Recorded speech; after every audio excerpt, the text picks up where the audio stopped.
नमस्ते, मैं हूं डॉक्टर अरुण तिवारी, आर्थराइटिस, गठिया और ऑटोइम्यून रोगों का स्पेशलिस्ट। आज इस वीडियो में हम चर्चा करने जा रहे हैं एक ऐसे ऑटोइम्यून रोग के विषय में जो प्रमुखतया हमारी मसल्स को प्रभावित करता है। इसे कहते हैं ऑटोइम्यून मायोसाइटिस। इस रोग में हमारे शरीर की मांसपेशियां कमजोर होने लगती हैं और हमें रोजमर्रा के काम करना भी मुश्किल लगने लगता है। आइए जानते हैं इस रोग के विषय में। मायोसाइटिस एक ऑटोइम्यून रोग है जिसमें हमारा शरीर का रोग प्रतिरोधी तंत्र हमारी मांसपेशियों पर प्रथमतया आक्रमण करता है। उसके कारण मांसपेशियों में सूजन आ जाती है और जकड़न रहने लगती है। तो साधारण कार्य जैसे कि बैठे से खड़े होने में तकलीफ होने लगती है और मांसपेशियों में कमजोरी लगती है। मांसपेशियों के अलावा यह रोग त्वचा और लंग्स को प्रमुखता से प्रभावित करता है। ऑटोइम्यून मायोसाइटिस रोग जब मांसपेशियों को प्रभावित करता है तो प्रमुखता से ये प्रॉक्सिमल मसल्स को प्रभावित करता है, जैसे कंधे की और जांघ की मसल्स को। तो इसके कारण जैसे हाथ ऊपर करना, बाल बनाना, बैठे से खड़े होना, इन एक्टिविटीज में पेशेंट को सबसे पहले दिक्कत होने लगती है। मायोसाइटिस का एक सबसेट जिसे कहते हैं डर्मेटोमायोसाइटिस त्वचा को प्रमुखतया प्रभावित करता है।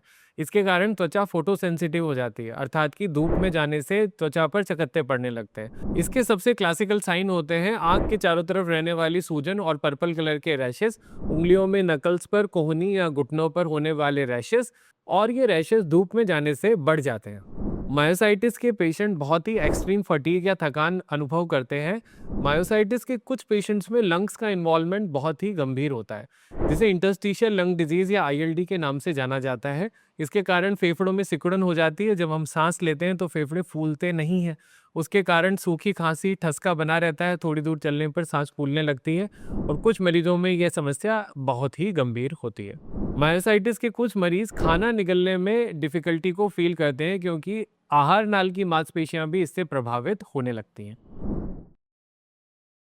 अन्य ऑटोइम्यून रोगों की भांति मायोसाइटिस भी एक मल्टीफैक्टोरियल रोग है, अर्थात इसके होने के कई कारण हैं, जैसे कि परिवार में पहले से ऑटोइम्यून रोगों का होना, या फिर कोई इन्फेक्शन के बाद इम्यूनिटी का डिसरेगुलेट हो जाना, स्ट्रेस या तनावपूर्ण अवस्था, कुछ हार्मोनल इम्बैलेंस, स्मोकिंग, ये सभी ऑटोइम्यून रोगों को ट्रिगर कर सकते हैं।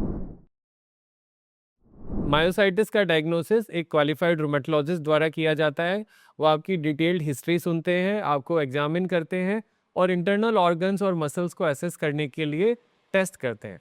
कॉमन टेस्ट जो इसके डायग्नोसिस में यूज होते हैं वो है मसल एंजाइम्स, जैसे कि क्रिएटिनिन काइनेस टोटल, एलडीएच और एल्डोलेज, और कभी कभी मसल्स की एमआरआई या मसल बायोप्सी या ईएमजी नाम से टेस्ट मसल्स के डायग्नोसिस के लिए किए जाते हैं। अगर लंग्स का इन्वॉल्वमेंट है तो एचआरसीटी चेस्ट लंग्स में इन्वॉल्वमेंट देखने के लिए की जाती है। मायोसाइटिस का ट्रीटमेंट एक प्रशिक्षित रूमेटोलॉजिस्ट द्वारा किया जाता है। इसमें आपको इम्यूनिटी को बैलेंस करने के लिए कुछ मेडिसिन दी जाती हैं। शुरुआती अवस्था में स्टेरॉइड्स यूज किए जा सकते हैं और अगर अवस्था अति गंभीर है तो आईवीआईजी जैसी कुछ मेडिसिन यूज होती हैं। अगर लंग्स का इन्वॉल्वमेंट है तो माइकोफिनोलेट, मॉफेटिल या फिर साइक्लोफोसफामाइड जैसी कुछ मेडिसिन का यूज होता है। अगर मसल्स का इन्वॉल्वमेंट है तो मेडिसिन अलग रहती हैं, अर्थात कि अन्य ऑटोइम्यून रोगों की तरह मायोसाइटिस भी एक हेट्रोजिनस रोग है। आपको जितनी गंभीरता है और आंतरिक अंगों का कितना इन्वॉल्वमेंट है, वह यह निर्धारित करता है कि आपके लिए बेस्ट ट्रीटमेंट क्या होगा, और ये डिसाइड करता है आपका ट्रीटिंग रूमेटोलॉजिस्ट। मायोसाइटिस एक सीरियस पर मैनेजेबल बीमारी है। आवश्यक है कि हम इसे टाइम से डायग्नोज करें, एक क्वालिफाइड रूमेटोलॉजिस्ट से परामर्श लें, उनके नियमित फॉलोअप में रहें और एक एक्टिव लाइफस्टाइल को मेंटेन करें। अगर आपको ये कंटेंट पसंद आया हो तो जिन्हें इनकी आवश्यकता हो उनके साथ साझा करें, और ऐसे ही यूजफुल मेडिकल कंटेंट के लिए हमारे चैनल को सब्सक्राइब करें। नमस्ते।